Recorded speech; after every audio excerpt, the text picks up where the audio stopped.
Okay, sir. Good morning, all. My name is Dr. Reddy. I am going to do a small lecture on applied physics. This is for first year PhD students. Now I am going to start in one. Here one is the interference. First of all, we discuss about what is the definition of interference. Interference means when two or more waves, suppose this is one wave, this is another wave, there are number of waves are superimposed on one another. That is, when two or more waves are superimposed on one another, then there is a modification of intensity, the relation of superposition. These are the regions of superposition. In these regions, the intensity is modified. Intensity is modified. Modification means either increasing or decreasing. This modification of intensity or amplitude in the region of superposition is called interference. Here, modification of intensity or amplitude. The relation between intensity and amplitude is equal. Intensity is equal to square of the amplitude. This is the relation between intensity and amplitude. So, the modification of intensity means modification of amplitude also. That is, this is the interference. Interference is of two types. Interference is of two types. The resultant amplitude is the sum of the amplitudes of the two waves. The interference is known as constructive interference. Constructive interference. In the case of constructive interference, the resultant intensity increases. The resultant intensity increases. At the same time, when the resultant amplitude is equal to the difference of two amplitudes, the interference is known as destructive interference. In this case, the intensity of light decreases. This is the case of destructive interference. In according to Eigen's wave theory, you can explain both constructive and destructive interference as when the crust of one wave falls on the crust of the other, or trough for a trough, we get a constructive interference. In other case, when the crust of one wave falls on the trough of the other, or trough on a crust, then we get a destructive interference. These are the types of interference. Let's move on to analytical treatment of interference. When we get a constructive interference, when we get a destructive interference. For that, we take a Young's demonstration experiment. In the experiment, we take a monochromate light. This is called a double slit. This is the one slit one, the small thing hole. This is also small thing hole. And from this to the hole, we get a small variable. From this to also, we get a these are the two waves which are superimposed on one another and giving interference pattern. This interference pattern is observed on the screen. Suppose this is a wave number 1, it is having a V is equal to A1, V1 is equal to A1 sin omega t. This is the wave number 2, it is having a V is equal to A2 sin omega t plus delta. Here delta is the phase difference between these two waves. So according to the principle of superposition, the resultant displacement y is equal to y1 plus y2. That is why because that's because these two are in the same direction. That's why we take a plus. If they are in the opposite direction, we take a minus one. Suppose this is y1. Y1 is equal to a1 sin omega t plus a2 sin omega t plus delta. That is equal to I'm expanding a1 sin omega t plus a2 sin omega t cos delta plus a2 cos omega t sin delta. And simplifying, take the common sin omega t common. Take it. Then we get here plus a1, here a2 cos delta, a2 cos delta plus take cos omega t as common, we get a2 sin delta. This is the resultant displacement y is equal to sin omega t a1 plus a2 cos delta plus cos omega t is a a2 sin delta. Here, for simplification, we take this as r cos theta, this as r sin theta,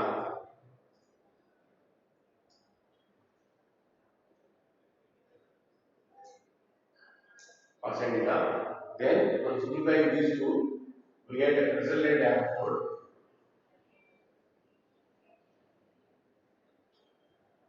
The resultant displacement y is equal to r sin omega t plus theta, where theta is the theta.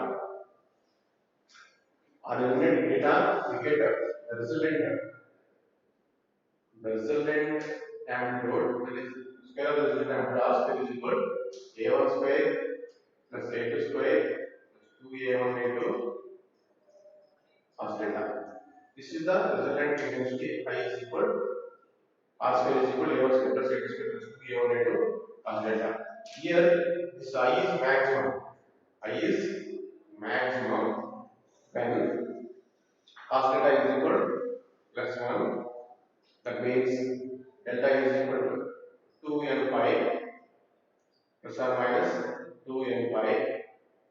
Then the path difference is equal to n lambda. That is, in path difference is equal to n lambda, we get constructive interference.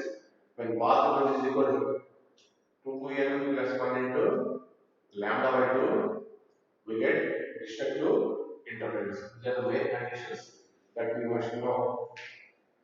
That is, one is the condition for constructive interference.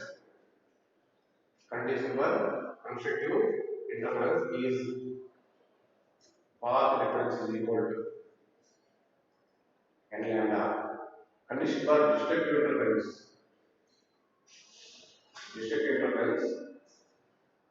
path difference is equal to 2n plus 1 into lambda by 2. These are the conditions which must remember for further calculations. Next, move on to interference in thin films. Interference in thin film. Suppose this is a thin film. This is a thin film of thickness small t, having a refractive index b. Upon this thin film, incident light ray at an angle I at point B. Some part of light is reflected along in this direction. Some part of light is reflected in this direction. Again, at D, this is the point B. Again, D undergo reflection along this is C, D along E of along B, and at E of E, we also undergo reflection along B. This is the diagram.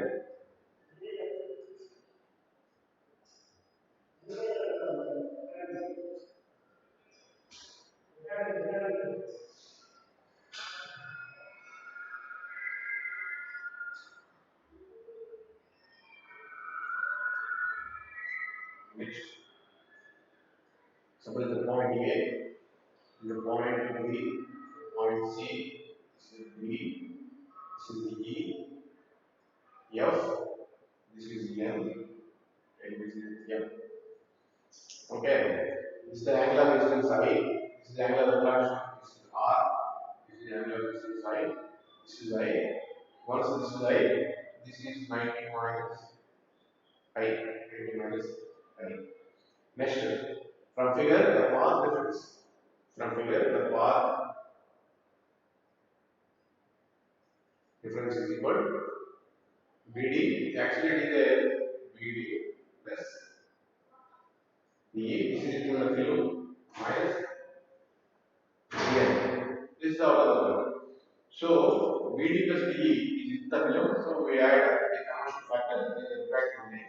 Mu. So, the path difference is equal to BD plus DE minus DN. This is the equation 1. Next, our task is to find how to find BD and DE and BN. This is the main task. To find the BD, we take a triangle BDM. In the case of BDM, cos R is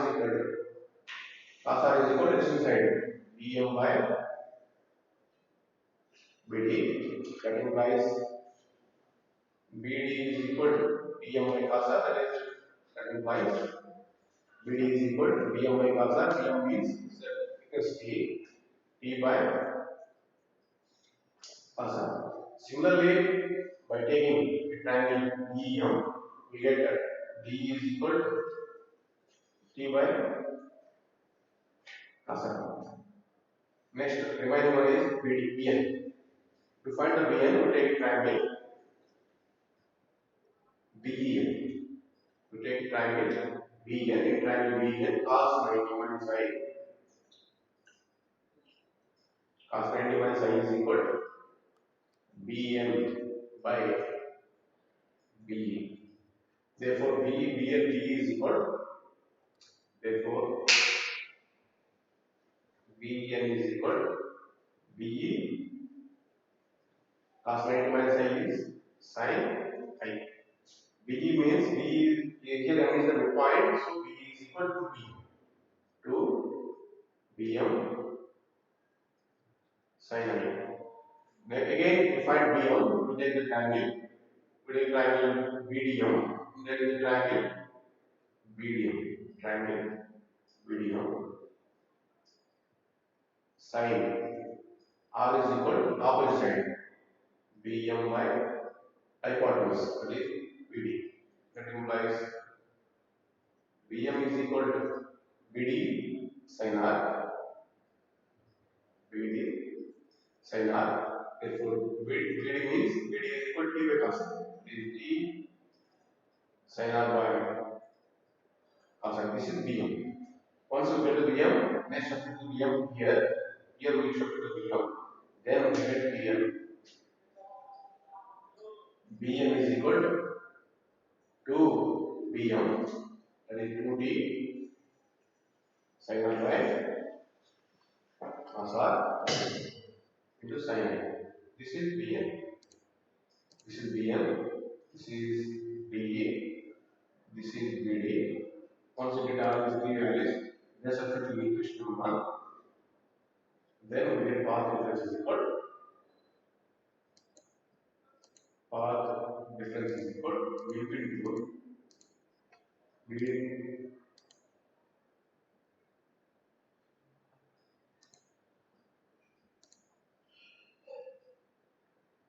into BD, that is T by cos R plus T by cos R minus BN. BN is 2T sin R by cos R into sin. 2T by 2T sin R by cos R into sin. That is 2T sin R by cos R into sin. Here we make a, by academic Snell's law, we take this here refractive index, that is sin R, multiply, divide sin R and multiply sin R. Then this is academic Snell's law, this is mu. So after taking LCM, that is 2 mu T by cos R minus, this is mu, this is 2T, that is 2 mu T sin R into sin R, sin square R by cos R, that is equal to constituted common mu T cos R, that is equal to 1 minus sin square R, that is equal to 1 minus sin square means cos R, cos square R, cos square R by cos square, cos R is equal to 1 cos R, that is 2 mu T cos R. This is the path difference. Path difference is equal to 2 mu T cos R. But here, one of the ray, this is the ray, which undergo reflection at a rarer, denser interface. This reflection. That is reflection on BC or BN. Undergo reflection between R and D, that is rarer and denser medium. So, it introduces an extra path difference of lambda by 2. So, this lambda by 2 adds to minus BN. So, finally we get the actual path difference. The actual path difference is equal to 2 mu T cos R minus lambda by 2. in the case of a thin film. Case of thin film. This minus lambda by 2 is having the theory of reversibility. That is, according to theory of reversibility, in the light ray undergo reflection between reflection get rarer, denser interface. It introduces an extra particles of lambda by 2. This is the theory of reversibility. According to that theory, lambda by 2 adds to minus Bm, that is so we get a minus lambda by 2. This is the path. Next, by taking this equation, study the constructive and destructive interference in both cases. Case 1, constructive interference. Okay, we know that for constructive interference, the path difference is equal to n lambda. Therefore, here we have the path difference mu b cos of minus lambda by 2 is equal to lambda. Therefore, 2 mu t cos of is equal to n lambda plus lambda by 2, that is equal to 2n plus 1 into lambda by 2. 2n plus 1 into lambda by 2. This is the condition for getting maximum intensity in the case of a thin film. 2n plus 1 into lambda by 2. Similarly, case 2 is the destructive interference. That is, we know that for getting destructive interference, the path difference is equal to 2n plus 1 into lambda by 2. Therefore, 2 mu t cos r minus lambda by 2 is equal to, once you expand this term, that is 2n into lambda by 2 is lambda, 1 into lambda by 2, that is, therefore 2 mu t cos r is equal to minus lambda by 2 comes to this side plus lambda by 2, that is n lambda plus lambda by 2 plus lambda by 2, that is equal to n lambda plus lambda. Therefore, 2 mu t cos r is equal to n plus 1 into lambda. This is the condition for getting destructive interference in the case of a thin film.